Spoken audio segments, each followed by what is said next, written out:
Hello student, देखिए आप लोगों ने बचपन में कविता सुनी मतलब पढ़ी होगी, सुनी भी होगी, सोहनलाल द्विवेदी की कक्षा 5-6 में। पर्वत कहता शीश उठाकर तुम भी ऊंचे बन जाओ, सागर कहता है मन में गहराई लाओ।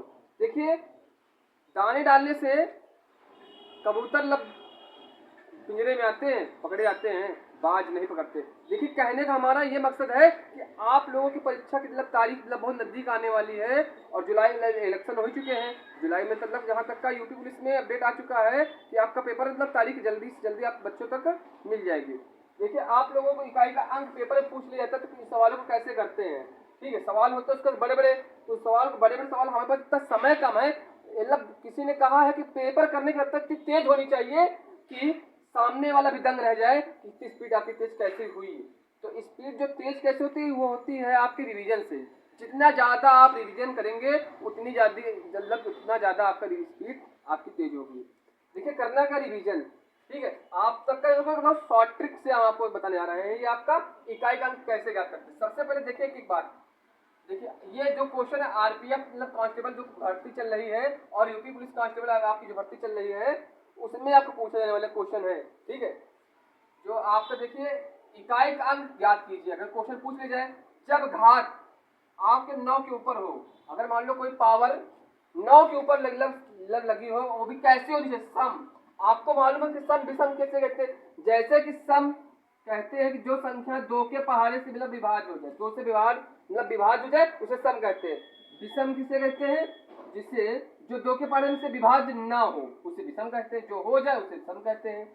अगर मान लो कोई संख्या 9 के ऊपर सम लगी है पावर, तो आपका इकाई का अंक कितना आएगा, डायरेक्ट 9, सॉरी डायरेक्ट 1 बता दीजिए। क्या बताना आपको, डायरेक्ट 1 आंसर आपको कहना है कि अगर मान लो कोई 9 के ऊपर, जैसे कि आपसे पूछ लिया जाए कि 9 के ऊपर कोई भी घात हो सम होनी चाहिए, जैसे मान लो 98 लगी है, तो अगर 9 को 98 से अगर मान लो गुणा तो कर नहीं सकते आप, इसका इकाई का अंक पूछे तो आपका आंसर इकाई का अंक कितना आएगा, 1 आएगा, डायरेक्ट 1 बता दीजिए।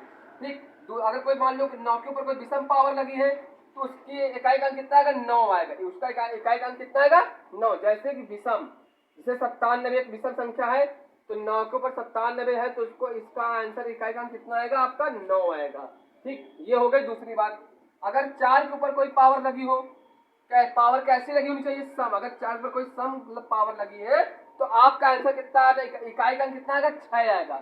जैसे कि हमारा कहने का मतलब आपसे क्या है कि 4 के ऊपर कोई सम, जैसे कि मान लो आपका मान लीजिए 28, तो इसका आंसर क्या आएगा, इसका इकाई का अंक कितना आएगा, 6 आएगा। इकाई का अंक कितना आएगा, 6 आएगा। विषम 4 को ऊपर अगर विषम पावर लगी है, अगर मान लो विषम पावर जैसे कि मान लिया 29 लिखा है, ठीक, इसका इकाई का अंक कितना आएगा, आपका 4 आएगा। ठीक है, ये हो गई दूसरी बात। अगर मान लो जब पावर घात मतलब घात 1,5,6,0 तब मतलब कोई पावर किसी भी संख्या के ऊपर ये लगी हो, इकाई का अंक कितना आएगा, 1 आएगा। 1 लगी तो 1 आएगा, 5 लगी तो 5 आएगा, 6 है तो 6 आएगा, 0 तो 0 ही होगा। अगर हमारी पावर ये होंगी तो हमारी इकाई का अंक यही आएगा। ये हो गई दूसरी बात। जैसे कि पहला सवाल आइए समझते हैं कैसे है। जैसे 125 की पावर कितनी, 137 गुणे 736 की पावर 381 गुणे 691 की पावर 101 का इकाई का अंक पूछ रहा है क्या होगा। तो आपका इकाई का अंक जिसे बताना है तो क्या होगा, सबसे जो संख्या हो उसकी पहली इकाई का अंक ले लीजिए। पहला जैसे 125 में पहला अंक इधर इकाई का वाला कौन सा होगा, 5। 736 में इकाई का अंक कौन सा होगा, 6। 691 में इकाई का अंक कौन सा होगा, 1।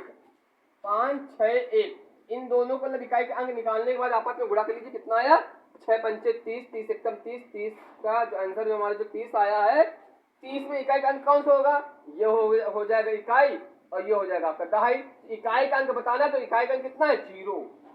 ये हुआ आपका पहला सवाल। देखिए आपका दूसरा सवाल, जैसे कि मान लिया हमने आपसे पूछ रहे कि दूसरा सवाल क्या है, 569 गुणे 667 गुणे 489 और गुणे 444। अगर इन्हीं सभी संख्याओं को आपस में गुणा किया जाए और आपसे पूछा जाए कि इकाई का अंक क्या होगा, अगर मान लो ये सवाल पेपर में आ जाता है तो आप इस सवाल को कैसे करेंगे, आइए देखते हैं। जैसे कि इस पूरी संख्या को गुणा करने पर आपका इकाई अंक पूछा जाए पेपर में, तो हमें पूरी संख्या से गुणा नहीं करना है, हमें करना क्या है, अगर पूरी संख्या से गुणा करते रहेंगे तो पूरा पता लगा कि पूरा पेपर इसी सवाल में बीत गया।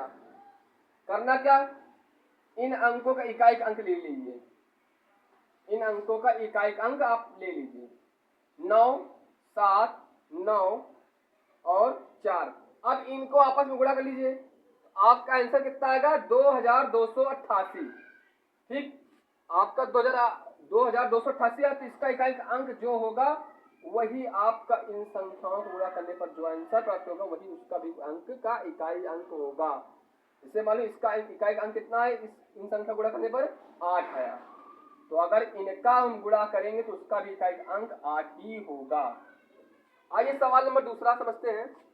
जैसे कि 251 की पावर 98 प्लस 21 की पावर 29 माइनस 106 की पावर 100 प्लस 705 की पावर 35 है और माइनस 16 की पावर 4 प्लस 559 की पावर 1 का इकाई का अंक क्या होगा पूछ रहा है।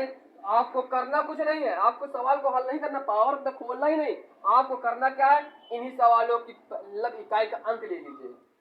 जैसे तो 251 में आपका इकाई का अंक कितना हो गया, 1, 21 में 1, 106 में 6, 705 में 5, 16 में 6, 559 में 9, 1, फिर 1, चिन्ह इस सवाल के अनुसार ही लगाएंगे, चिन्ह कौन सा, सवाल के अनुसार ही लगाएंगे, ठीक है।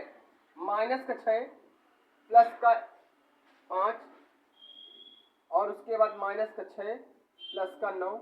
अगर इसको एक तरीके से और कहते हैं, हमने कई सारे वीडियो में बताया कि प्लस माइनस प्लस में सेम संख्या आपस में कट जाती है।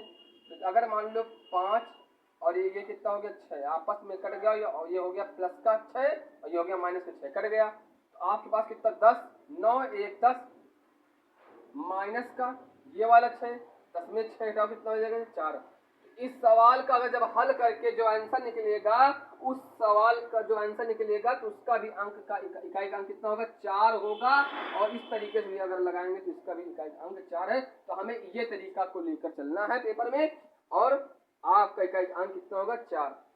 ठीक है, देखिए अगर मान लो इन सवालों से, इन बातों से और इस जो सूत्र हैं इनसे आपको कोई दिक्कत हो तो कमेंट बॉक्स में जरूर लिखिएगा, और आपको इस सवाल का हल कीजिए और इस सवाल का जो आंसर है कमेंट बॉक्स में जाके लिखिएगा। और देखिए पढ़ना ये हमारी अच्छाइयाँ हैं और मेहनत, हम अगर मान लो कोई सपना हमने देखा है तो उन्हें साकार कौन करेगा, हमें ही करना है, हमें करना है तो मेहनत हमें ही करनी पड़ेगी। याद करो अगर मान लो वो दिन जब आपको वर्दी का सिलेक्शन आपको हो गया होगा, जब आपको वर्दी मिल चुकी होगी, तो आप जब अपने घर आएंगे तो वो सम्मान, वो आपका माँ का सर, वो मोहल्ले गली में जो आपका जो जुनून होगा वो देखने वाला होगा। तो अगर वो चीज पानी है तो उसके लिए आपको एक ही चीज करना पड़ेगा, उसको क्या है, पढ़ाई। पढ़ाई हम खाने से समझौता कर सकते हैं, लेकिन पढ़ाई समझौता जीवन में मत कीजिए। आप जमीन में रख के रोटी खा लीजिएगा, लेकिन हम पढ़ाई में अगर पैसा लग रहा है एक टाइम भूखे रह लेंगे, लेकिन हम पढ़ाई में पैसा जरूर से लगाएंगे और एक अच्छा इंसान बनना है, काबिल इंसान बन के दिखाना है और दिन रात मेहनत करनी है, कसम है जुनून की। और देखिए मेहनत हमारी, सफलता आपकी अवश्य होगी। और कोई समस्या हो तो आप जरूर से जरूर बताइएगा। और एक विशेष विनती आप लोगों से ये है कि हमारे चैनल को ज़्यादा से ज़्यादा शेयर और सब्सक्राइब कीजिए। जय हिंद, जय भारत, जय हिंद।